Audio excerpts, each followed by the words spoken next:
Hello, bienvenue dans le journal intime du succès. Je suis Mavic Bright, Mindset et Success Coach, mère de famille nombreuse, chef d'entreprise.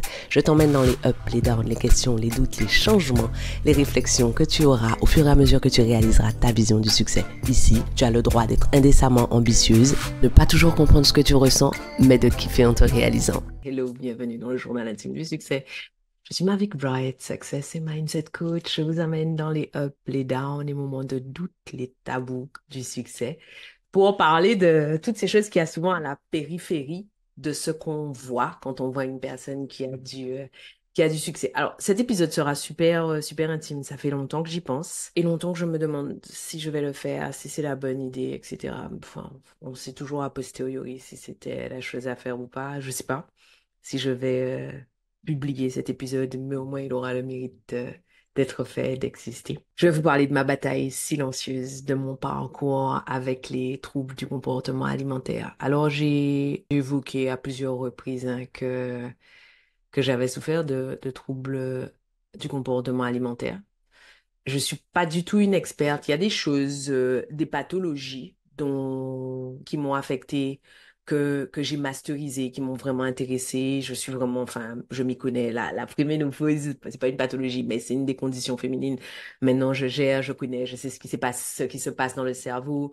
Pour la PMA, c'est pareil, je gère, je sais ce qui se passe dans l'appareil génital, dans le cerveau. Enfin, bref, je gère la dyslexie, la dysorthographie, je suis pas devenue une experte des troubles du comportement alimentaire. Et c'est peut-être ça qui m'a décidé à faire cet épisode parce que je me suis rendu compte que moi qui me connais, moi qui connais le cerveau, qui connais la performance, qui gère les émotions des femmes, etc., eh ben, je me suis rendu compte que probablement si je m'étais pas renseignée plus que ça, c'était parce qu'une partie de moi continuait à avoir honte. Et je me suis dit que si moi j'avais honte, qu'il y avait de fortes chances pour que plein de femmes aient honte, plein de femmes soient gênées, plein de femmes se jugent.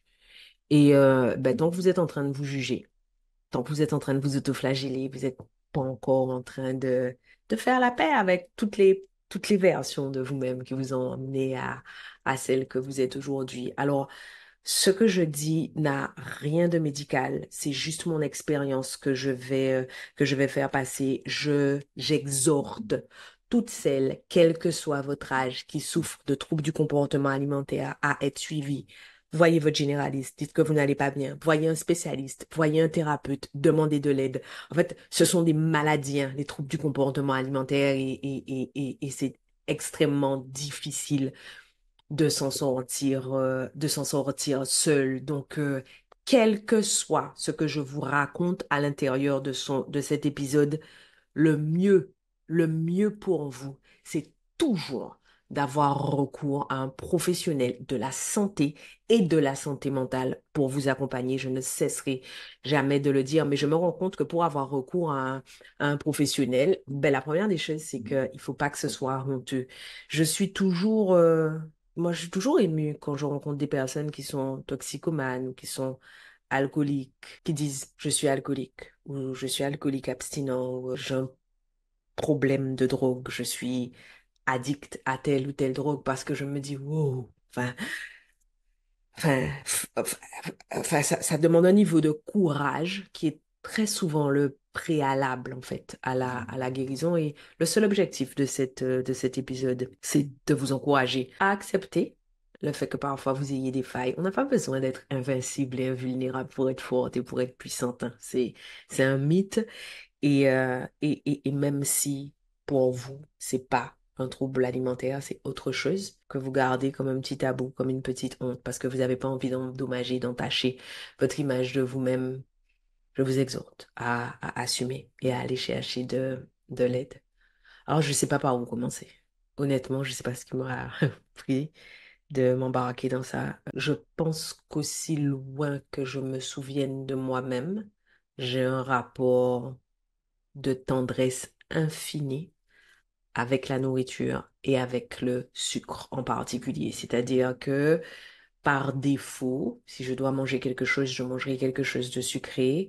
Par défaut, si quelqu'un dans mon entourage a quelque chose qui va moyen, ben, Ma première idée, ce sera de faire un gâteau au chocolat. Je suis d'ailleurs devenue cake designer à l'époque parce qu'enfin, les desserts, c'était ma passion. Et donc, enfin, je pense qu'il y a quelque chose de génétique hein, dans le rapport au sucre. Donc, enfin, je pense qu'aussi loin que je m'en rappelle, enfin, j'ai mangé est une espèce de refuge.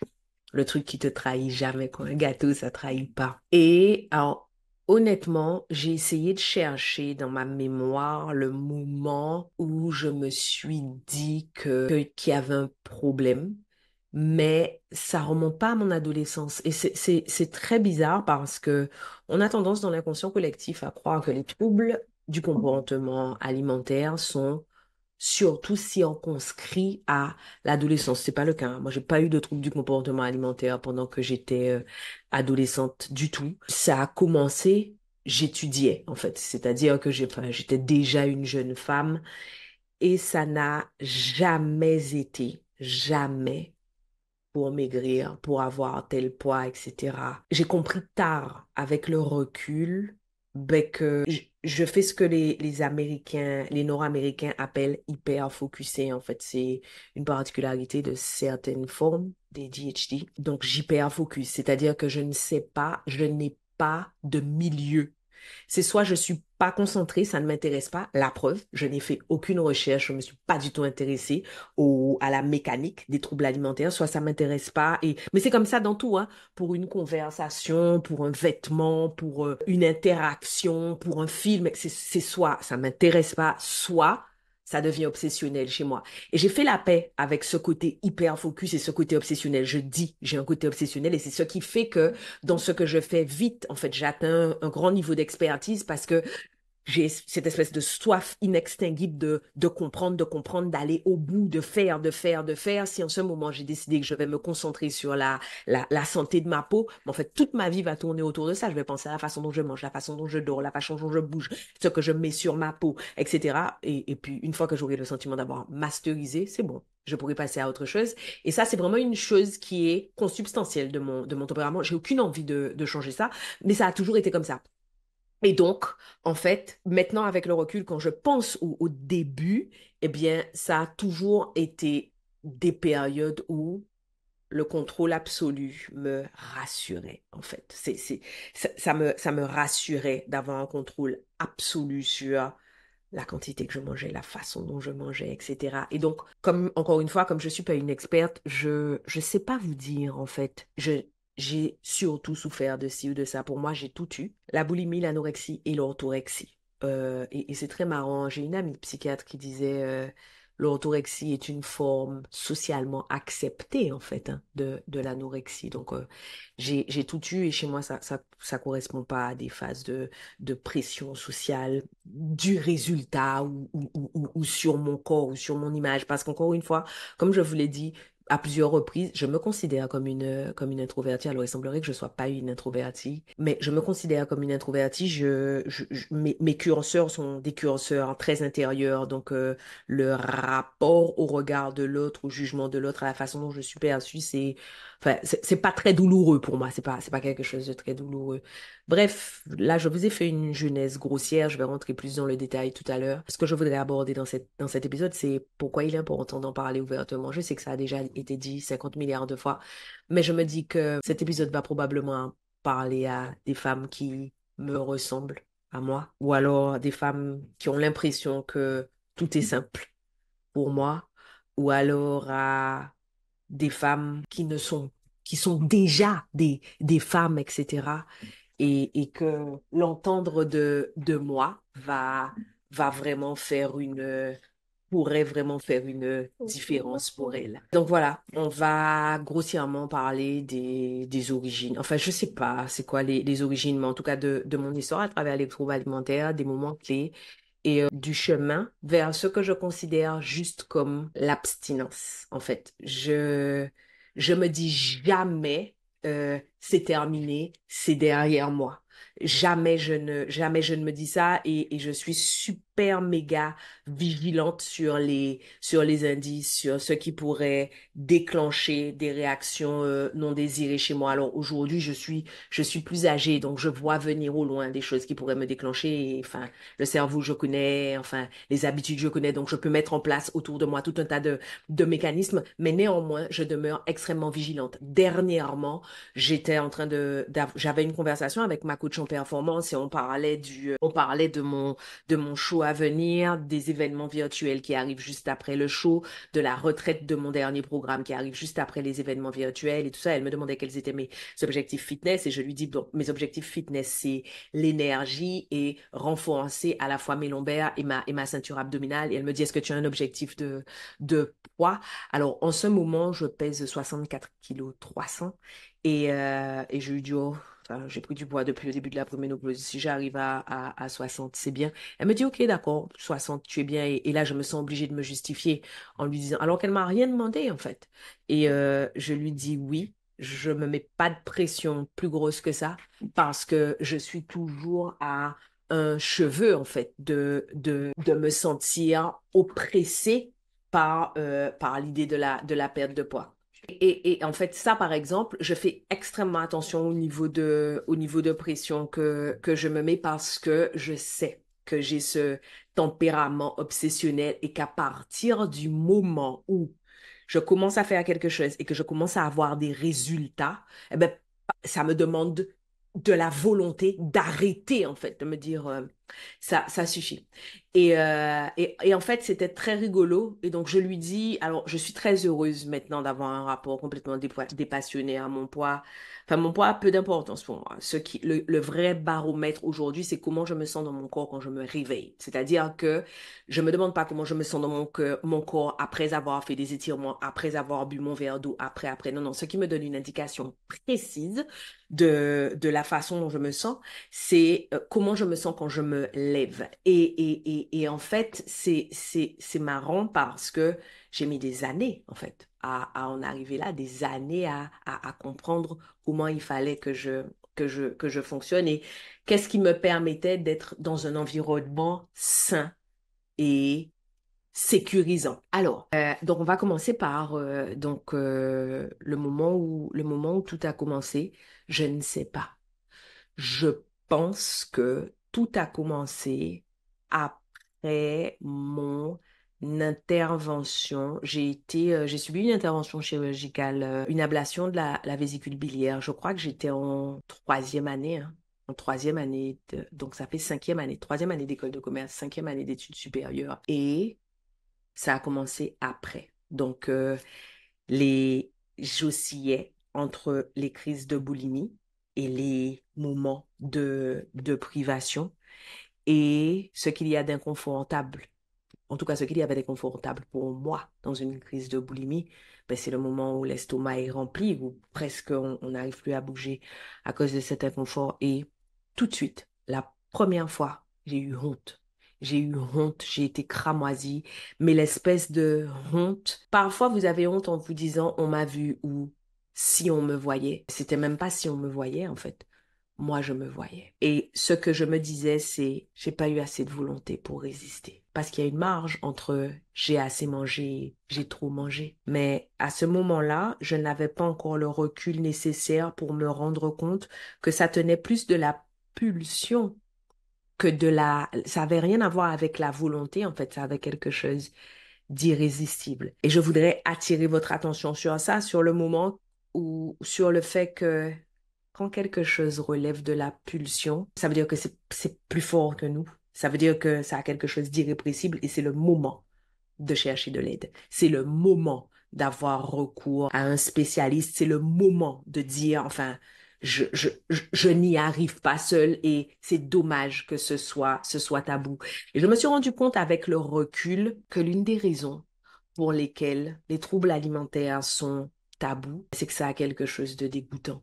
Il y a le moment où, eh ben, en fonction du type de trouble dont vous souffrez, les personnes qui se font vomir, par exemple, ou les personnes qui ont recours à des laxatifs, par exemple, l'autre ne sait pas ce que vous faites, mais vous savez. que vous vous videz. Et donc, ça a quelque chose d'éminemment écœurant. Vous êtes gêné de dire, voilà ce que je fais. Et tout le monde ne se fait pas vomir. Tout le monde n'a pas recours à des laxatifs ou à d'autres méthodes. Aujourd'hui, les choses sont, on a fait tellement de progrès dans tout que j'imagine qu'il y a encore des méthodes bien plus astucieuses. Mais donc, je me rappelle, en fait, ces moments où je me disais, j'ai pas su résister. Quand quelque chose relève de la pulsion, c'est le moment d'avoir recours à un professionnel de la santé ou un professionnel de la santé mentale. Vous n'êtes pas obligé de parler à des gens que vous connaissez. C'est pas obligatoire. Dans ces moments-là, c'est pas des trucs où, en fait, c'est pas, comment dire, c'est pas la même chose de déraper un jour parce que c'était vraiment très, très bon ce que vous avez mangé chez votre meilleur ami et d'avoir un comportement qui devient un comportement problématique. Et souvent aussi, ce qui se passe, c'est qu'on se dit, est-ce que je vais trouver le bon thérapeute? Alors, numéro 1, est-ce que les gens vont savoir mes affaires? Les gens vont pas savoir vos affaires. Enfin, les thérapeutes et les professionnels de la santé et de la santé mentale sont tenus au secret professionnel. Donc, ils n'ont aucun intérêt à aller raconter votre vie. Mais l'autre chose, c'est que vous pouvez tâtonner jusqu'à trouver quelqu'un qui vous convienne, en fait. J'ai travaillé, avant de rencontrer la thérapeute avec laquelle j'ai travaillé, j'en avais déjà rencontré 3 avec qui ça ne fonctionnait pas. Et j'ai tâtonné jusqu'à trouver la bonne personne, sans jamais me dire, ça ne fonctionne pas, la psychothérapie ou la psychanalyse. Et donc, en fait, il y avait, donc, j'oscillais entre ces périodes et donc, qui étaient souvent des périodes où j'avais un fort besoin de contrôle, ou une période où je sentais ma santé incertaine, ou des périodes où j'avais besoin d'être sûre de la direction dans laquelle je voulais aller. C'est important pour moi de vous en parler parce qu'aujourd'hui, toutes ces années après, je suis coach, j'accompagne des femmes. J'ai une vie que je trouve chouette, j'ai la vie que je trouve chouette, que je voulais. Je veux juste vous dire que ça m'a pas condamnée en fait. Avoir souffert à un moment de trouble ne m'a pas condamnée. Ça veut dire que quelle que soit la situation dans laquelle vous vous trouvez aujourd'hui, ça détermine pas la suite de votre vie. Il faut juste reconnaître que quelque chose se passe, que vous avez besoin d'aide et aller chercher l'aide là où elle se trouve. Et ce qu'il y avait de d'insupportable, c'était que il y avait ces périodes où ben, je faisais avec, j'étais au radar, et il y avait un jour comme ça, une espèce de déclic, et j'arrêtais. Je revenais à un rapport complètement pacifique à la nourriture. Et parfois, il y a eu des périodes très longues, de 12 mois, de 18 mois sans crise, où j'allais très très bien. Et c'est pour ça qu'aujourd'hui, du haut de mes 45 ans, je dis, je suis en rémission, par exemple, ou je suis abstinente. Parce que il y a eu de tellement longues périodes où tout allait bien que je sais que parfois un déclencheur survient vite en fait et que ça demande de l'ajustement de la part du cerveau. Et j'ai fait quelques recherches et j'ai trouvé qu'il y a des femmes qui ont parfois 70, 80 ans qui souffrent encore de troubles du comportement alimentaire. C'est-à-dire que pour certaines femmes, comme ça a toujours été leur solution de repli ou leur couverture lestée, ben, quand quelque chose leur échappe, hop, ça va être par défaut leur mécanisme de protection. Et j'attire votre attention sur le fait qu'un mécanisme de protection n'est pas toujours quelque chose de sain. C'est absolument pas toujours quelque chose de bénéfique et de sain pour vous. Alors, il y a quelque chose de destructeur, hein, à osciller entre les périodes où on se prive et les périodes où on compense. Et cette espèce d'impact psychologique où ben, à l'extérieur, tout le monde vous voit bien, ça va. Enfin, j'ai jamais été isolée, ça m'a jamais empêché de socialiser. C'est vraiment un truc délirant aujourd'hui quand j'y pense. Ça m'a jamais empêché de socialiser, d'avoir des amis, etc., etc. Mais ça a quand même un gros impact psychologique. Ça a quand même un impact sur la façon dont vous vous voyez. Ça a un impact sur votre corps. Ça a un impact sur la façon dont vous vous percevez et dont vous avez l'impression d'être perçu par les autres.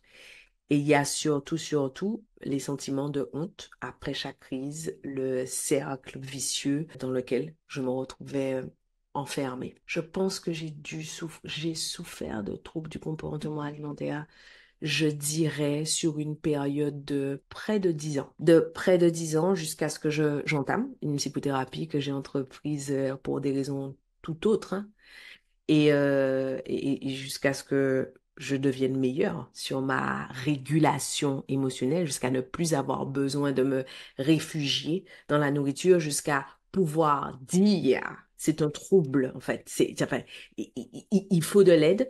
J'aurais dû beaucoup plus tôt avoir recours à l'aide d'un médecin, de mon médecin généraliste ou à l'aide d'un thérapeute, et j'arrête pas, je ne cesserai pas de vous dire, quel que soit ce dont vous souffrez, vous n'avez pas honte quand vous êtes enrhumé, quand vous avez une angine. On n'a pas, enfin, moi, j'ai pas eu honte quand on s'est rendu compte qu'on pouvait pas avoir d'enfant naturellement. Honnêtement, je vois d'autres personnes parler de la honte, de la gêne, du malaise que ça occasionne chez elles. Enfin, moi, j'ai eu aucune honte en me disant, enfin, voilà, hein, quand on n'arrive pas à avoir, on porte des lunettes, quand on n'arrive pas à avoir un enfant, ben, on passe par là, par la PMA.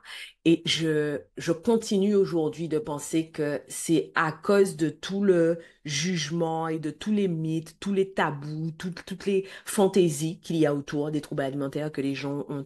On croit très souvent que la personne qui souffre de troubles alimentaires, c'est soit une personne qui est obsédée par la minceur, qui ressent une grosse pression sociale sur son corps, soit une personne qui est pas foutue de résister à une glace et qui se laisse aller, qui passe toute sa journée devant la télé, enfin, et en fait, tous ces mythes, ben, conduisent au fait qu'on n'en parle pas.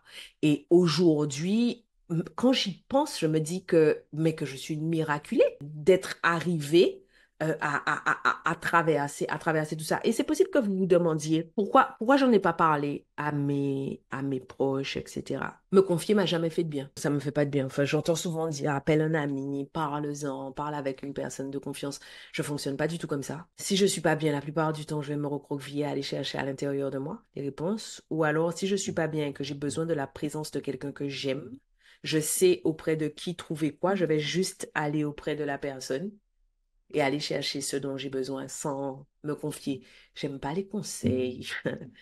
J'aime pas les discussions longues et j'aime surtout pas, je déteste les demandes de feedback, le truc où tu t'es confié un instant et où régulièrement on te dit et au sujet de telle chose, comment ça va? Ça me rend dingue. Alors la chose la plus simple à faire pour éviter ça, ben, c'est de ne rien dire parce que une fois que vous avez confié quelque chose à quelqu'un, vous pouvez pas empêcher une personne qui vous aime de s'inquiéter. C'est pour ça que je vous dis qu'en fonction de votre tempérament, ben, parfois le mieux c'est de parler à quelqu'un que vous ne connaissez pas. Et alors, je me suis demandé aussi ce qui avait été le déclic pour que ben, j'ai plus d'épisodes de crise pendant si longtemps. Pourquoi j'ai le sentiment d'être passée de l'autre côté. Alors, ça va sembler terriblement superficiel, mais à chacun ses valeurs. Je me suis rendu compte que les périodes de boulimie avaient un impact horrible sur ma peau. Mais je me suis observée, je crois que je vous l'ai dit, l'une des particularités encore de mon cerveau, c'est que je suis capable d'avoir de la vision, je suis capable de conceptualiser, je suis capable de créer de grandes armatures, mais les petites choses, les choses opérationnelles, je les vois pas. Et par exemple, je suis pas capable d'identifier les algorithmes ou les schémas répétitifs. Et donc, là où quelqu'un va très rapidement se dire, oh, tous les vendredis, il se passe ça, ou oh, dès qu'il y a un gros coup de vent, alors les feuilles arrivent à tel endroit, et quand les feuilles arrivent à tel endroit, ça bouge telle canalisation. Moi, je vais mettre des mois à comprendre parce que mon cerveau n'identifie pas les schémas répétitifs. Et donc, ça m'a mis un temps fou. Et j'ai fini par me rendre compte que les épisodes de boulimie défonçaient ma peau.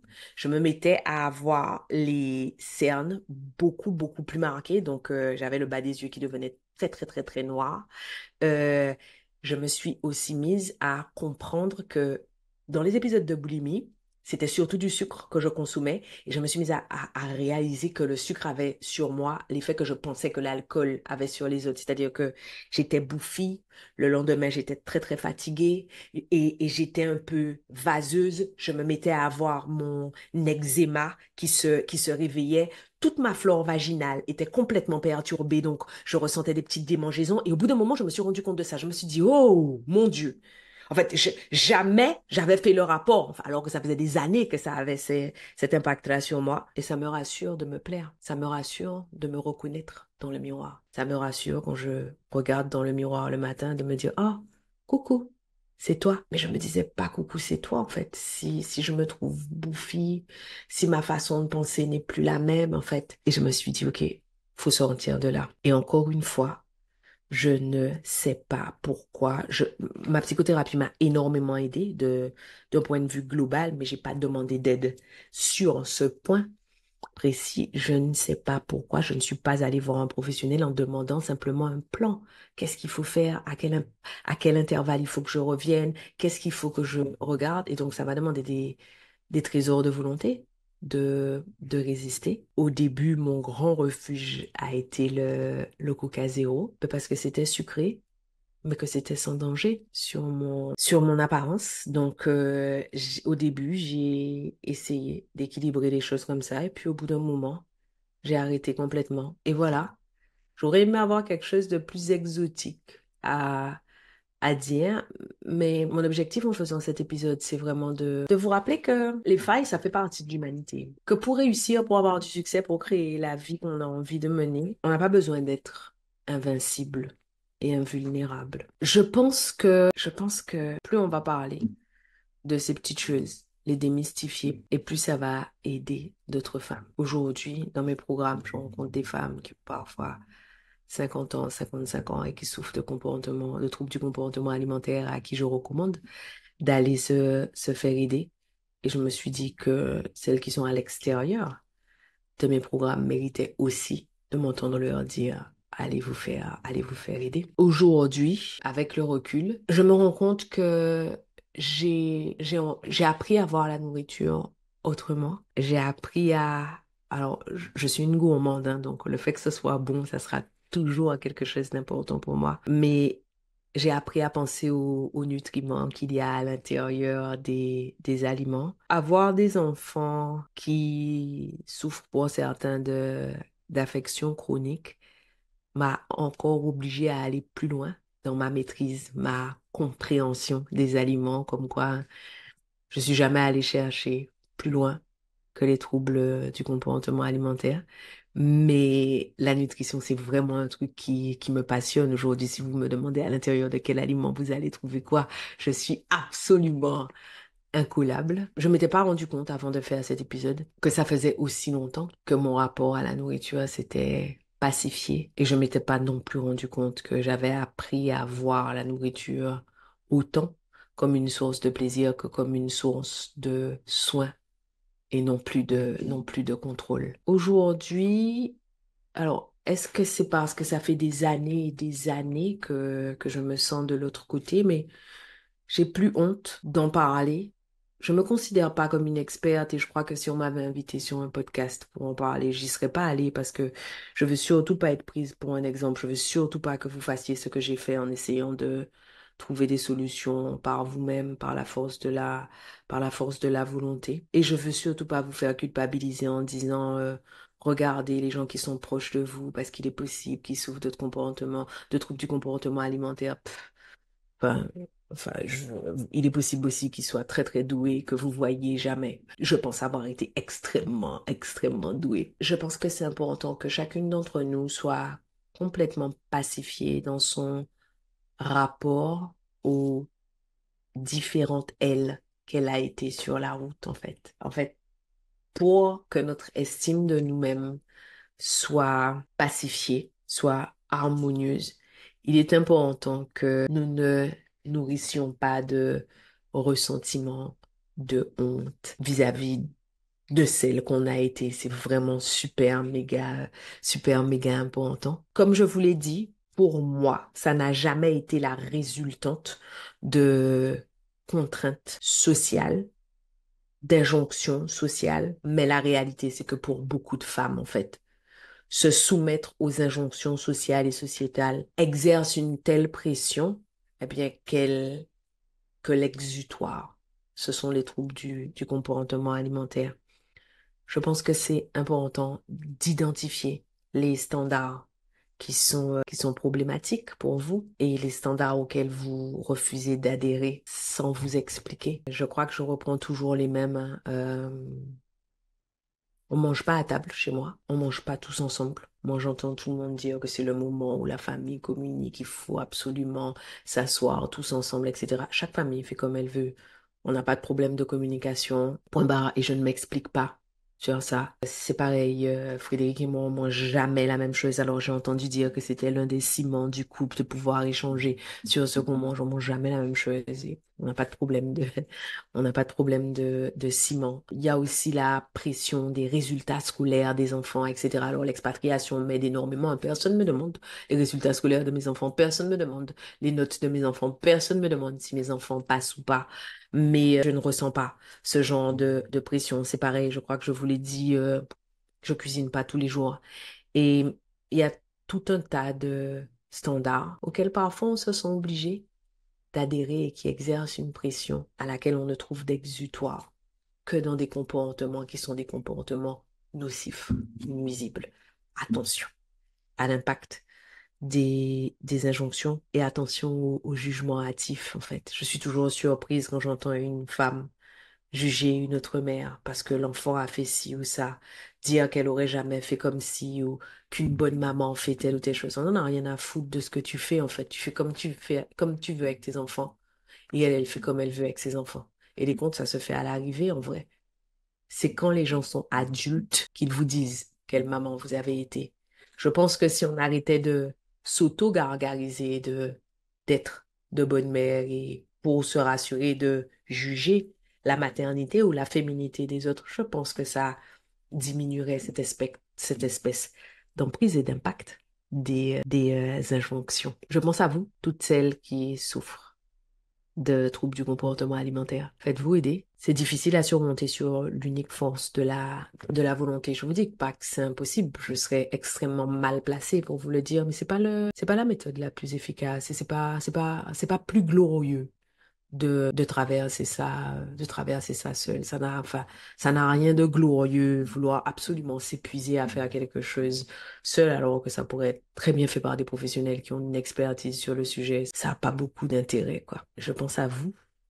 Rapprochez-vous de personnes qui pourraient vous aider au sens plus large. J'ai une pensée tendre pour toutes celles qui souffrent dans leur coin de quelque chose qu'elles considèrent comme... J'ai pris l'exemple tout à l'heure de l'infertilité, mais il y a aussi celles qui sont battues ou celles qui subissent des violences psychologiques ou encore celles qui sont pas satisfaites d'un aspect de leur vie. Bref, tant qu'on a honte, on se refuse de l'aide à laquelle on a droit. Je vais m'arrêter là. Je vais pas vous répéter à quel point c'est important de chercher de l'aide auprès d'experts, auprès de professionnels lorsqu'on souffre de troubles du comportement alimentaire. Je vous invite les unes et les autres à vous montrer bienveillantes avec vous-même ou avec celles que vous soupçonnez de souffrir de ce type de trouble, quel que soit l'endroit où vous êtes maintenant, quelle que soit la profondeur du trou ou de la merde dans laquelle vous vous trouvez actuellement. C'est possible d'en sortir. C'est largement possible. Je vous embrasse. Si cet épisode vous a fait du bien, partagez-le avec une amie qui pourrait en avoir besoin. Mettez-nous une revue, une note, laissez-nous un commentaire. Ça fait toujours son petit effet à l'algorithme. À très bientôt dans le journal intime du succès. On est d'accord qu'aujourd'hui, vous avez vraiment été à l'intérieur de mon journal intime. J'y crois pas, c'est déjà terminé, on se laisse là. Merci de m'avoir accordé votre temps. Pensez à vous abonner à ce podcast et à me laisser une revue. Et au cas où vous vous demanderiez quel intérêt vous auriez à vous abonner à ce podcast et à laisser une revue, en plus du fait que vous seriez toujours notifié de l'arrivée de nouveaux épisodes, si vous vous abonnez, ce podcast aura de plus en plus de succès. Et s'il a de plus en plus de succès, ce que les ambitieuses comme vous et moi pensons sera de plus en plus répandu. Et si c'est de plus en plus répandu, on va créer un monde de femmes puissantes. Rêvons ensemble d'un monde dans lequel le succès des femmes est normalisé. Un monde dans lequel aucune ne prend ombrage de la puissance de l'autre. Voilà à quoi ça servirait que vous vous abonniez et que vous laissiez une revue. Je serais contente de vous voir sur mon Instagram. D'ici là, à bientôt au prochain épisode.